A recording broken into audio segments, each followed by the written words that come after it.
Hello all, welcome to the first edition of ESE PhD Research Colloquium series. And first speaker of the day is Rupali Verma, who is a doctoral researcher at IISc, specializing in semiconductor devices and 2D materials. Her research focuses on clean room device fabrication, cryogenic measurements, and high field physics in transition metal dichalcogenide.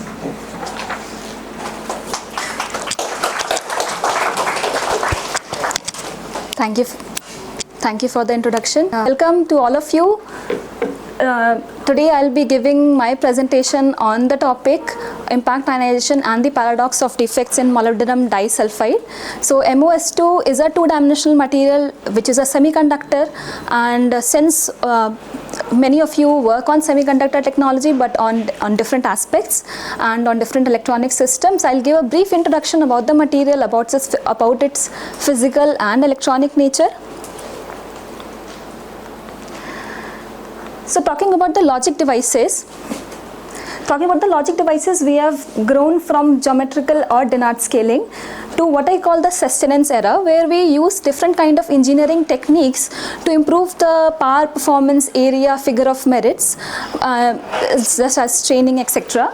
But we envision going towards heterogeneous integration era, and two-dimensional materials have come up as a very excellent material because it has several properties that are beneficial for several applications, including photonic integrated circuits, neuromorphic computing, quantum technology, and of course logic technologies in the angstrom era. If we talk about the device development timeline, there are several milestones that you can see here, but the current biggest milestone that the industry is trying to achieve is that they are trying to have 2D materials as peripheral devices in back end of the line of ICs by 2032. So that is 2D with 3D integration first, and then all 2D integrated circuits. So talking about the electronic properties of transition metal dichalcogenides, or the TMDs, which I will call them from now. So these are layered materials. So you can see they are layered materials just like graphene that you may have heard of. They have transition metals that are sandwiched between layer of sulfur atoms, and two layers are bound by van der Waals forces. So the semiconducting kind has a trigonal prismatic structure where you can see that the transition metal in one layer is on top of the sulfur atom in the other layer. One of the very interesting properties that is seen in TMDs there is that depending on the number of layers, the band structure changes. So it will go from an indirect band gap semiconductor in the bulk state to a direct band gap semiconductor with a larger band gap going towards one layer. The other is that going to channel thickness of 1 nanometer or close to 1 nanometer, which is the thickness of monolayer TMDs, you will see that the mobility of TMDs is order of magnitude larger than silicon or germanium in the equivalent thickness. Also, as it is common in conventional semiconductors, the strain changes the band structure, and it is commonly observed in TMDs that the direct band gap can become an indirect band gap, or an indirect band gap can become a direct band gap depending on the type of strain that you have applied. Also because it is it has a high surface to volume ratio, the properties are very sensitive to the dielectric environment. So the properties like the mobility or the saturation velocity have a strong impact from the dielectric itself, that is the substrate on which it is lying. Also, the doping in these materials is very different from the conventional materials. Here you cannot do ion implantation because it will destruct or degrade the lattice. There are several strategies that are used here, which are substitution during the growth process, charge transfer doping, or the intercalation doping. As mentioned, it has high surface to volume ratio, so often we observe a lot of trapping, detrapping induced effects. One of the many properties of TMDs which are very different from the bulk semiconductors is that, so you see in these TMDs the whole effective mass is higher than the electron effective mass. So you'll expect that the electron mobility should be higher, right? But it is observed that the whole mobility is higher, And this is because there is a lot of scattering that takes place in these structures. And I'll talk about this later in my presentation as well. Currently, the best performance that has been achieved is with bismuth contacts, where the highest current that has been achieved is for NFET, going to 1135 microampere per micrometer. So, as I mentioned, this is with bismuth contacts. That means the properties or the contact resistance of the devices is very much affected by the metal that you use. So they are these are actually very Fermi level pinning has been found to degrade the contact resistance for a very long time, and people have been trying to find out different contact engineering strategies to reduce the contact resistance. Currently, in the state-of-the-art technology, semi-metals like bismuth or antimony have been found to have the lowest contact resistance. This is the 2024 IIDM paper where Intel has shown gate all-around FETs based on MoS₂ and WSE2. So MoS₂ being the N-type FET and WSE2 being the P-type FET. And they have shown very good performance with 900 microamp per micrometer current. So coming to the work that I am going to present today. So there is not a lot of work that you will see on the high field properties of TMDs. And this is because, so people have tried a lot of techniques to improve the device performance, but they have rarely characterized the high field properties, because the high field properties as it has been found introduce various reliability challenges in the device. For example, it has been shown by Utpresh here that they have inverse piezoelectric effect which actually degrade the performance in some ways, but they are also beneficial in some other applications. But these are something that are sometimes not recoverable as well. And then there is also people have also shown that hot carriers in the channel can also induce defects.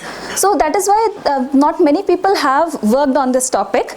But what we did to deal with these challenges is that first we fabricated many devices with same channel length and similar device properties, and we characterize them in the impact ionization or the electrical breakdown regime to find out what is the compliance current to which if I apply a high field stress, it is still recoverable.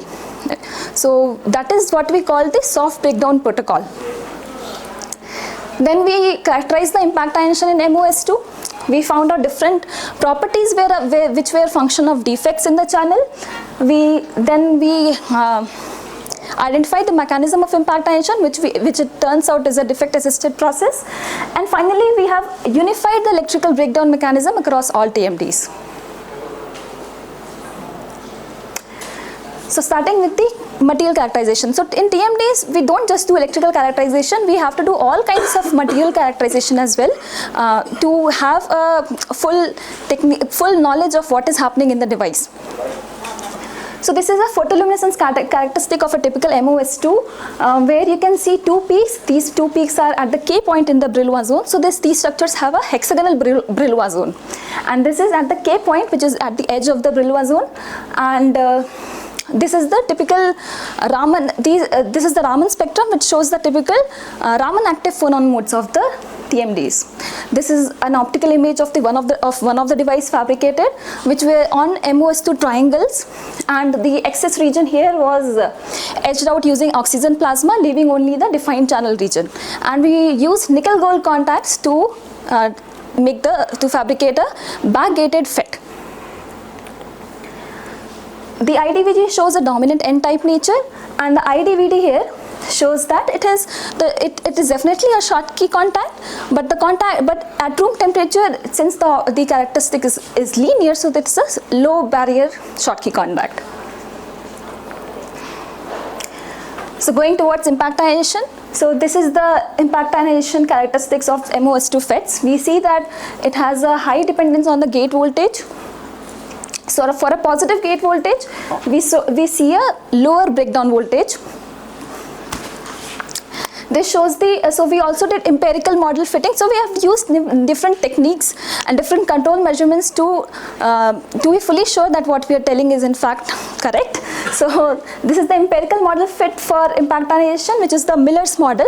So here we plot ln of 1 minus 1 by m. M is the multiplication factor for impact ionization, and this is ln of VDS. So the linear regime here shows the impact ionization regime, and the slope tells the impact ionization index. So the impact ionization index, as you can see, is different for different gate voltages, and it is lowest for positive gate voltage, which is 25 volts. So this impact ionization index is actually a function of both the material and as well as the junction that forms in the FET. So as it turns out, you know that if you increase the doping, the space charge region decreases. So if the space charge region is smaller, for a smaller VDS, you'll reach the electric field required for impact ionization. But then the space charge region is smaller, so the dead space effect induces a lower impact ionization index, because not many carriers will multiply in that small space charge region. Obviously, if you are characterizing impact ionization in a FET, you want temperature dependence. So what we observed is that yes, in fact, with increasing temperature, the breakdown voltage increased, which is a short confirmation of impact ionization taking in the channel, in the device. But for impact ionization, you also want to know what is the source of the carriers. For conventional PN junction, you know that from the neutral region, the carriers are injected into the depletion region, and there in the reverse bias depleted region, you'll get impact ionization. But here what we observed by modeling of the current, that it is in fact tunneled electrons from the contact to the channel that are impact ionized in the high field regime. So this is the typical FN tunneling plot. So the region in yellow shows the voltages where FN tunneling takes place, and beyond that it's direct tunneling. And the slope here tells the effective Schottky barrier height that is present during. So yeah, you know, FN tunneling is like a triangular barrier across which the tunneling takes place. So that is why in Schottky barrier contacts, this FN tunneling is often observed. How did we confirm that the FN tunnel carriers were actually the source of carriers that were impact ionized? Because these dotted lines show the transition voltage from direct tunneling to FN tunneling, and that coincided perfectly with the onset of avalanche multiplication in the channel. So I'm using avalanche multiplication and impact ionization, but yeah, you understand what I mean. So this plot shows the temperature dependence log plots. So we observed negative differential resistance in the channel. So this is also something that is observed in TMDs. So previously we have all heard of negative differential resistance in gallium arsenide or gallium nitride because of the transition of carriers to the higher effective mass valleys. The same was also observed in TMDs, and we did it for multiple devices just to be sure that what we are getting is correct. So what we observed was that the peak of the NDR, it switched to higher VDS for increasing temperature. Why does that happen? It happens because when you increase the temperature, there is thermalization of carriers, and now you need higher VDS or higher electric field to transition the carrier from the low from the area, just to area. Actually, habitat liminal. Can you mute? Mailasandra village at Gangagan at the. So that is why you need a higher voltage to have the carriers transition from the low mobility valley to the high mobility valley. But also you can see the band structure here. You see the bands are very much dense in the conduction band, but not so dense in the valence band. And as I mentioned earlier, the whole mobility is in fact found to be higher, and this is because of lesser scattering and lesser acoustic deformation potential, or its acoustic phonon scattering in the valence band compared to the conduction band. So we cannot rule out inter-subband scattering to also be a cause of negative differential resistance appearing in TMDs. So what many papers don't talk about, and there are very few, 3-4 papers that talk about impact ionization in TMDs. They don't talk about what happened to the device beyond high field electrical stress that they applied. We observed that there is a left shift in the transfer characteristics after the impact ionization, and we also observed there is a convoluted effect of bias temperature instability as well as the impact ionization. So for even for positive VG, which is 25 volts, we observed a left VTS shift, which was because of the ionization of defect states in the lattice. So these defect states are actually sulfur vacancies that are present in MoS₂. Also, we did different other characterization techniques to find out what is really happening in the device. So we did a ID-VD dual sweep. So we observed that if the VD is up to a lower range, we observed clockwise hysteresis in the device. But for higher VDS range, when the field reaches that critical voltage for impact ionization, an anti-clockwise hysteresis is observed. And this is often, this phenomena has been reported as a mechanism for bipolar membrane-stiff switching in lateral TMD FETs. But what I did was that beyond this, before and after each sweep, I measured the FET characteristic, the IDVG characteristic of the device. And that I did for both positive VDS and negative VDS. While for positive VDS, there was left shift, which I showed earlier. But for negative VDS, there was a right shift. So that means there is something very asymmetric happening to the device when this is when this impact ionization happens. That means there is the high field is not distributed across the entire channel, which many papers assume because they use that kind of modeling to find the impact ionization coefficients. But that is not the case. So it is kind of two Schottky diodes back to back with channel resistance, and when you when there is impact ionization in the channel, the Schottky barrier for one of the Schottky diodes reduces and for the other it increases, which is what explains this. We confirmed it with photocurrent measurement with higher photocurrent at the source contact than at the drain contact. So this shows schematically what is happening when you ionize the defect states. The electric field, it redistributes, and now there will be a higher FN tunneling from the source contact, which leads to eventual breakdown.